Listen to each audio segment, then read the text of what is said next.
What's up, coaches? Welcome back to the channel. This is Coach Ross. This is Coach Ross Football. I know I've been gone for a while. Football, as you know, you're definitely a coach. It's long, arduous, and very, very time consuming. So now I have a little bit extra time to start putting out some content for y'all. So I'm back to doing it, and we're going to get into it here in just a minute. But I want to say, if you're new to the channel, welcome to the channel. This is Coach Ross Football. We talk about anything and everything we can about the spread offense, mainly offensive football, dealing with the air raid, run and shoot, anything we can talk about the spread offense. We talk about it here, how to install passing concepts, how to install running schemes, blocking techniques, practice plans. If that is something that you might be interested in or want more help in, go ahead and subscribe down below. Also, make sure you share these videos out to any kind of coaches you may think that may need it. I try and break these things down or break these concepts down to the simplest form so that it's easy for you to understand. Because the easier it is, you understand, and then you can teach it, the easier the kids can grasp it, and then that just translates into more success for your offense on the field, on the practice field.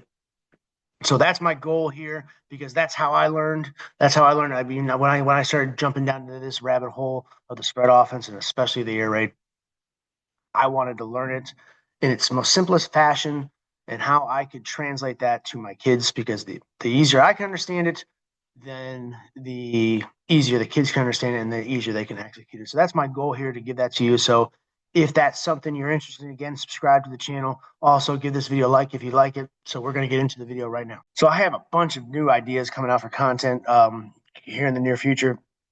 But the first one we're going to talk about is one of my favorite things is formations and why formations are important, especially in the air raid offense. Okay.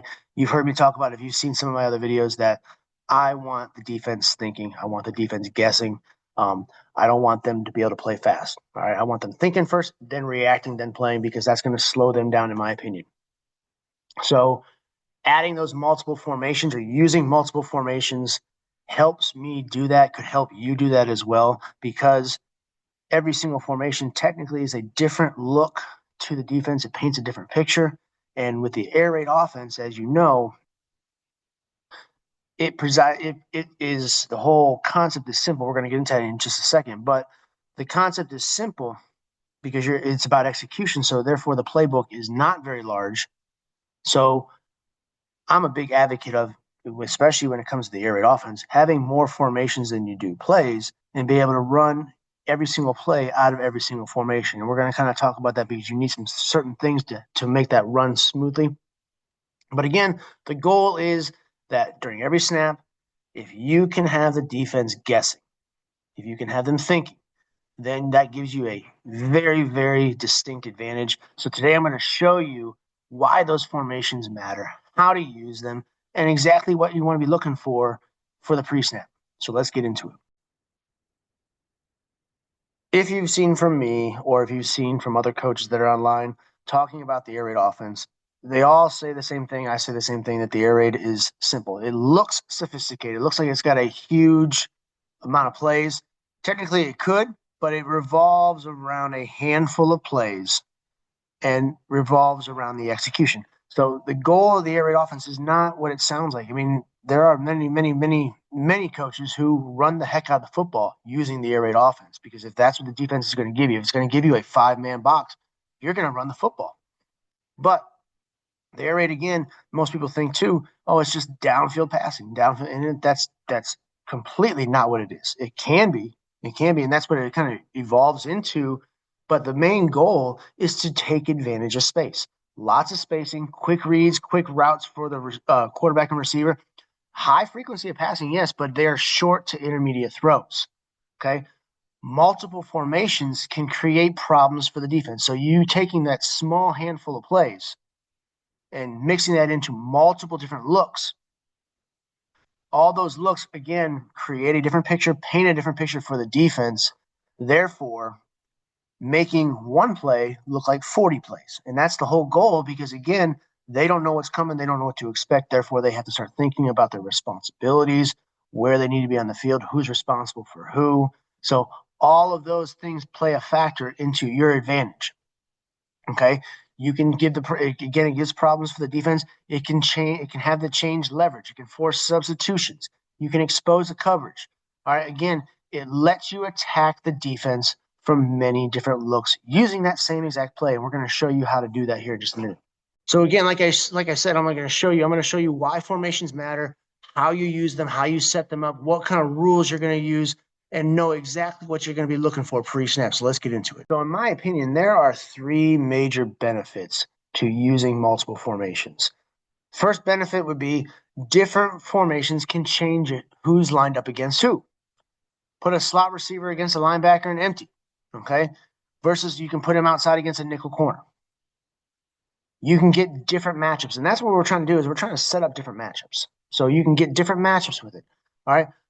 Leverage change in the defender's responsibility. So different ways you're lined up can create different responsibilities for the defender as far as their leverage is concerned. The benefit too is if you go 3-by-1 or any kind of empty, that forces the defense also to potentially change personnel to where they can get more speed on the field and kind of match up with what you are putting on the field as well. So trips, bunch, or even tight formations can make the defense substitute into nickels or safety packages. That's when you hit them with the run pass options or you go tempo, just trying to catch them in the wrong personnel. So these are all different things that you can use at your disposal. And so different formations, the different 3-by-1 formations, whether they are condensed, whether they're spread out, all have their advantages. So trying to come up and create different variations of these 3-by-1 or even 2-by-2 sets can help give you specific advantage, whether it's in the run game, whether it's in the pass game, or even in the RPO game, that you really need to take advantage of. So you really need to think about. So again, developing different formations and being able to attack the defense in the same way with the same plays out of these multiple formations is nothing but benefits to you and your offense. The other benefit too also is you'll be able to reveal the coverage pre-snap, where the safeties are lining up, how the corners are lined up. Are they showing more of a zone kind of leverage look, or are they kind of up close to the line showing man? Formations plus the motions reveal single high versus two high, man versus zone.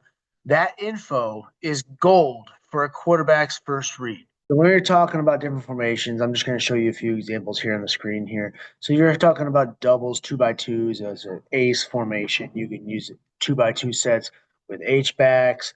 Then you get into your trip sets. You have your early and your late sets. You have your empty sets. You have your bunch sets, which are still 3-by-1 sets. You can have 2-by-2s where you are stacked. So there's all kinds of formations you can do.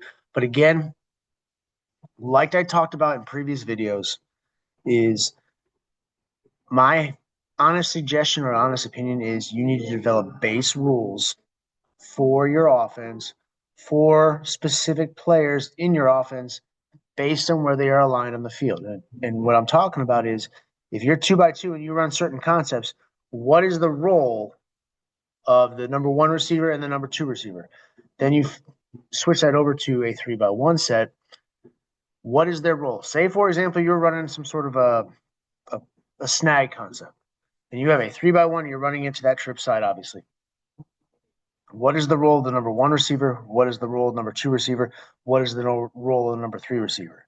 And then switch that to where you are now a bunch.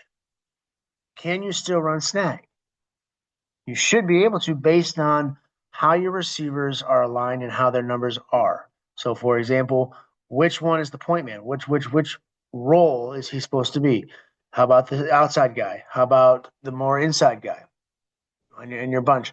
All these things matter. And if you have base rules set up, then the receivers, the players understand, okay, I'm the number 3 receiver no matter what kind of formation I'm in based on where I am aligned on the field. So therefore, my role or my route is going to be this route based on the rules set for a 3-by-1 and that concept. So if you've watched my videos before, you know how much of a fan and how much I love motion.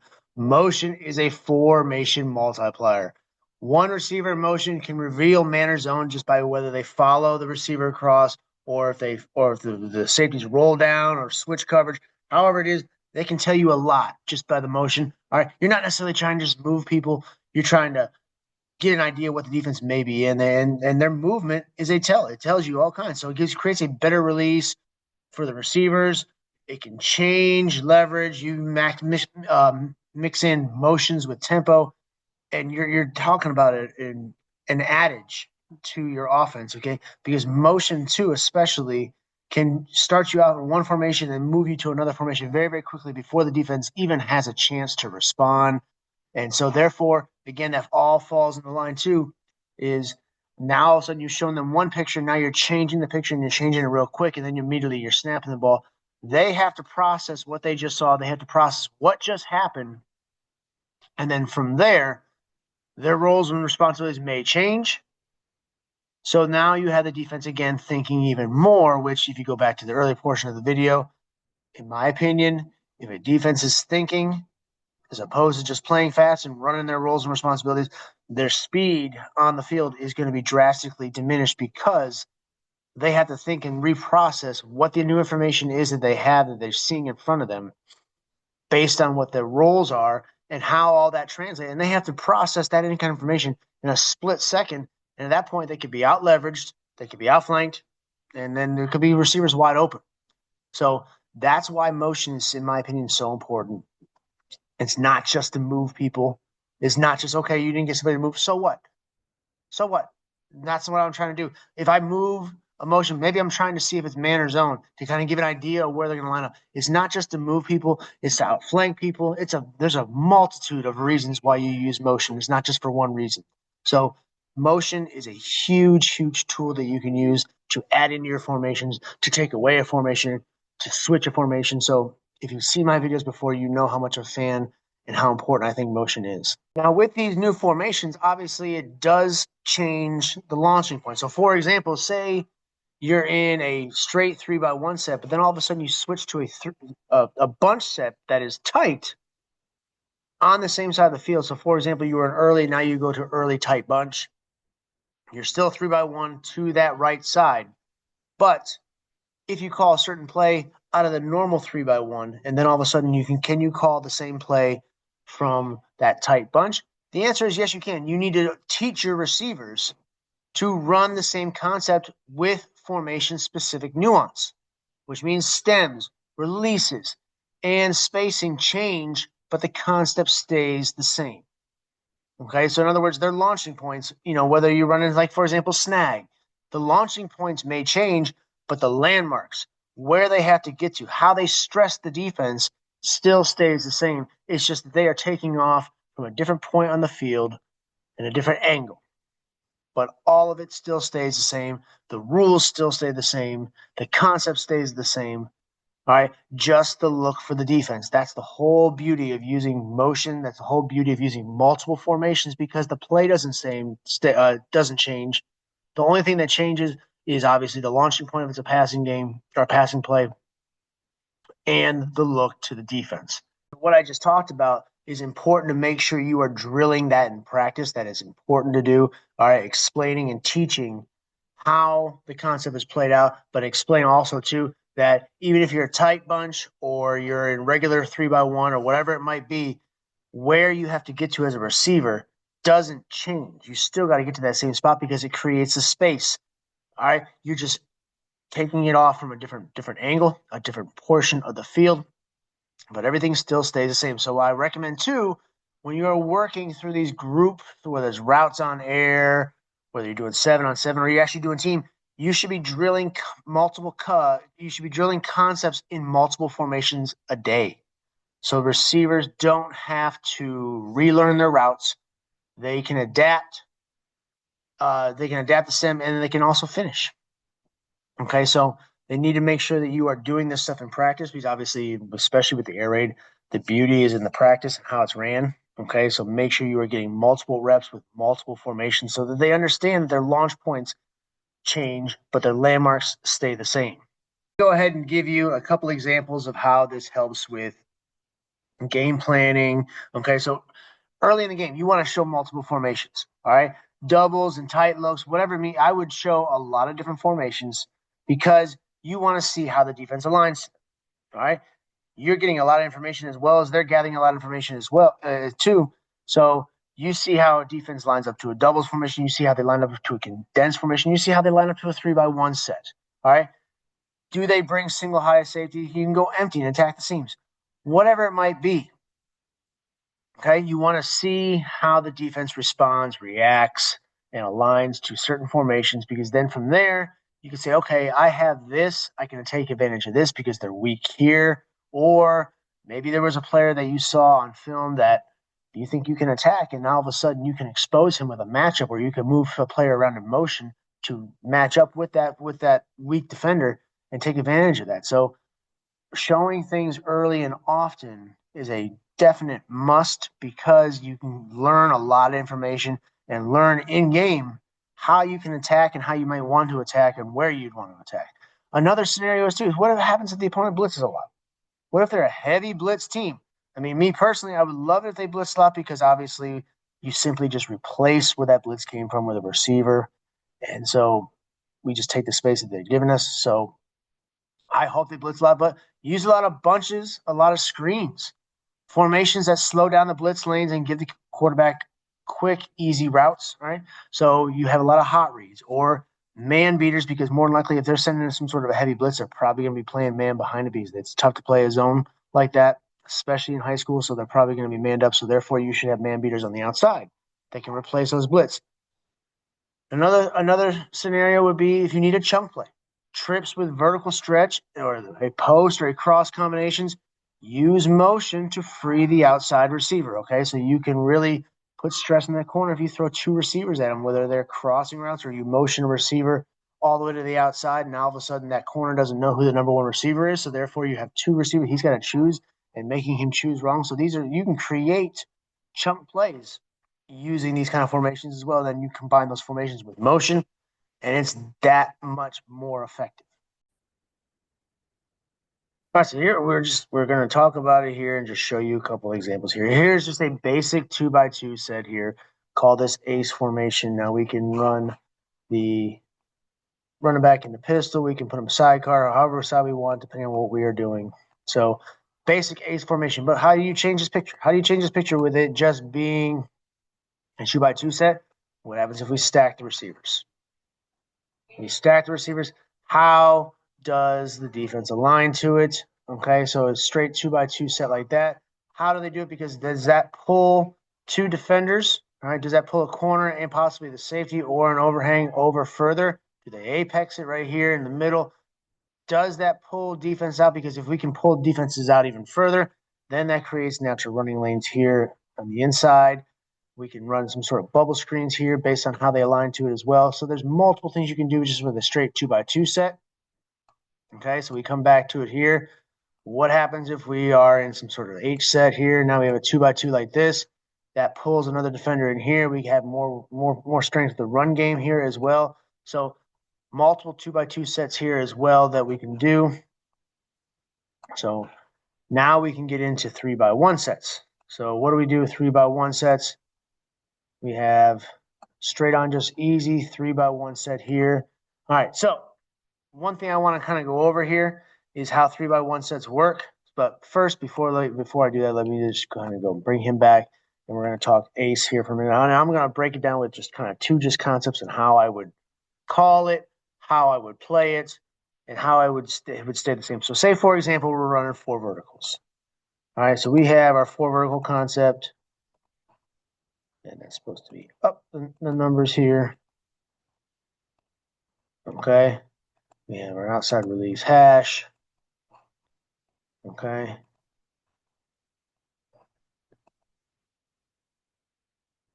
Now, obviously, you know me that they all have the option to have the hitch if we have the availability.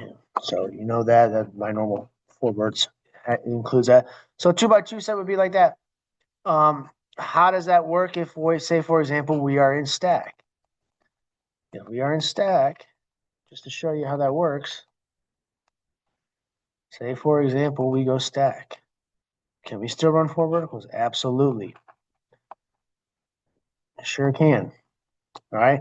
What does that do now? Obviously, we probably wouldn't do this, but we could still do it. You'd still the rules don't change. You still have your verticals up to numbers by your number one receivers. All right, they're still technically number one.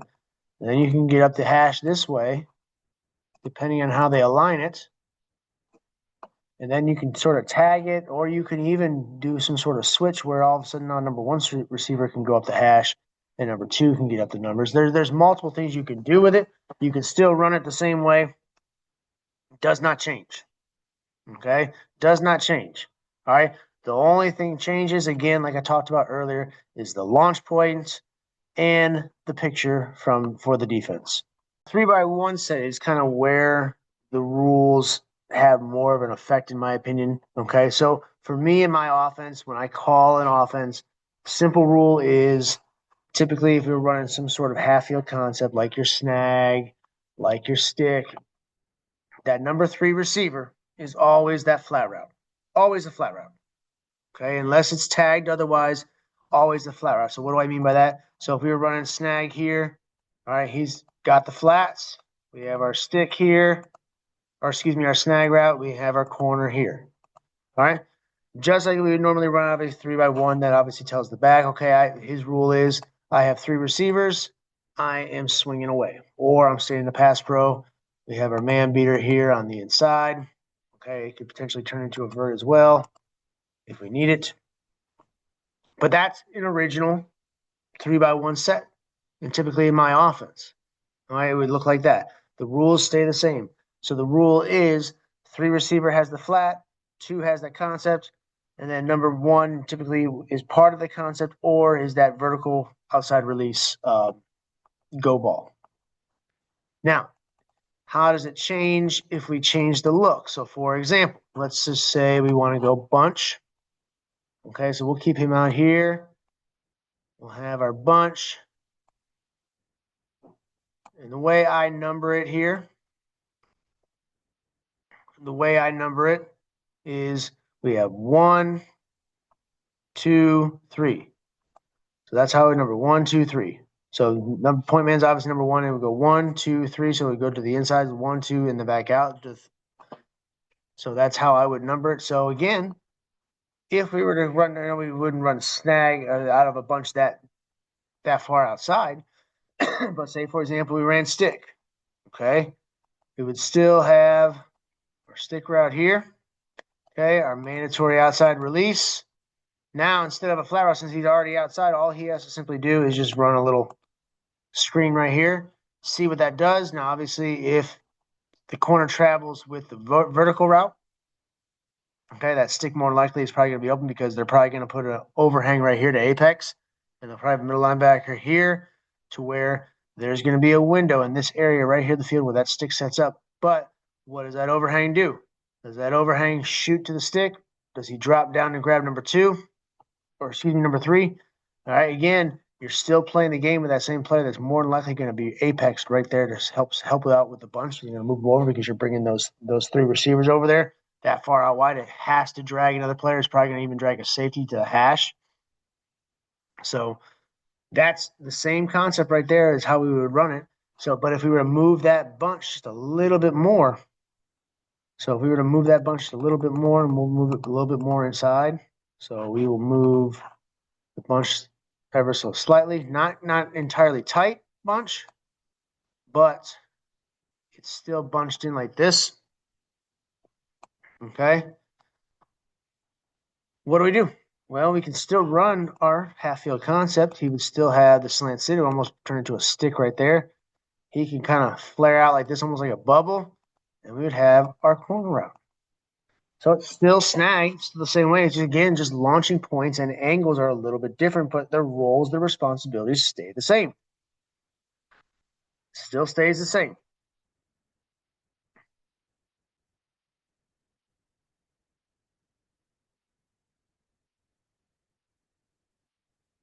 Okay. What about if we wanted to run 4 verticals?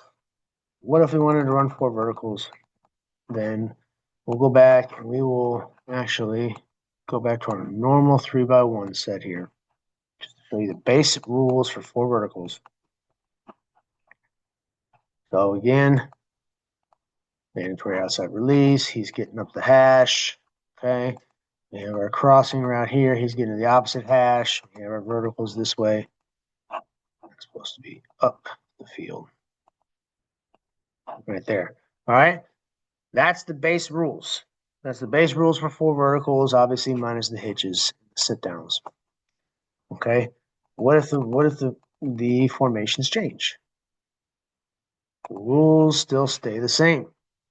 So let's just say we wanted to run it out of that tight bunch, that bunch that's more aligned outside. Well, again, rules still the same. 1, 2, 3. So, and this is where this play is kind of dirty because of where it pops open right here, as opposed to this portion of the field. But right here is really where it pops open. So your vertical rules still stay the same. He's got numbers. Okay, he's kind of getting up the hash. But here, now number 3 kind of has a crossing route a little bit further. So now, typically quarterback would look here, but a lot of times that receiver pops open a little bit more in the middle of the field here because he's got that much further of a distance. He almost gets forgotten about because a lot of times the number 2 defender here will jump that or go with that hash seam right there. The safety might stay middle of the field. So then, therefore, that little crossing route right here is wide open. You obviously have your backside vertical or backside hitch. And then lastly, you have your swing. So the aiming points again change. The landmarks still stay the same, whether it's four verts, whether it's snag, whether it's stick. I mean, I can go through play after play after play and show them in multiple formations, but the video would end up being 4 hours long. I mean, so we're not going to do that. We can maybe do a marathon at some point, but not now. But let's just say, for example, a couple more shows, especially with the 3x1s, because the 3x1s is really where you can have fun with these combinations with the formations. So what if we want tight bunch? We really attached them here on the line here. Okay. So again, what if we had tight bunch to one side here? All right. Can we still run most of our concepts? Absolutely. Can we run anything that breaks to the outside? Absolutely. So for example, snag has been stick might be a little bit difficult to do with this kind of a formation. Can we still run four verticals? We sure can. So four verticals here again. His roll. He's number 1. He's gonna try and get to those numbers. He's gonna fade it out a little bit. Okay. Z number 3 still has that crosser. Okay. H is getting up the hash. So we're still working four vertical concept here. Now we just have a lot of crossing. Obviously, Z is going to go first. Going to let H come in behind it and kind of get up the hash. So we're going to create that natural crisscross. So it creates confusion as well. Harder to line up into it. So these are multiple formations which I suggest you use, look into, experiment with, and allow them to fall into the realm of your offense. Okay. Establish base rules. Now, I recommend when you are installing your offense to make sure that you are installing your base formations first and then start introducing new formations. But make sure that you understand and make sure that your players understand, make sure that your coaches who are teaching it also understand that based on formations, whether it's 3x1, 2x2, where that player is on the field is determinant of what their role or responsibility is for that particular route, whether it be snag, stick, mesh, it doesn't matter.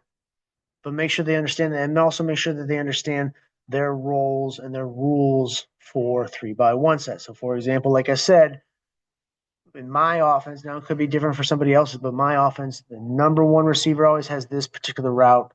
Number 2 has this one. Number 3 has this one. And if we were in a 3x1 set, almost 99% of the time, unless it's tagged otherwise, the running back is swinging away from the concept. He's swinging away from the trips because it just puts that much more stress on the defense to have this space wide open and controlled by 2 players if they don't even send 2 players out there and they just leave a corner out there by himself.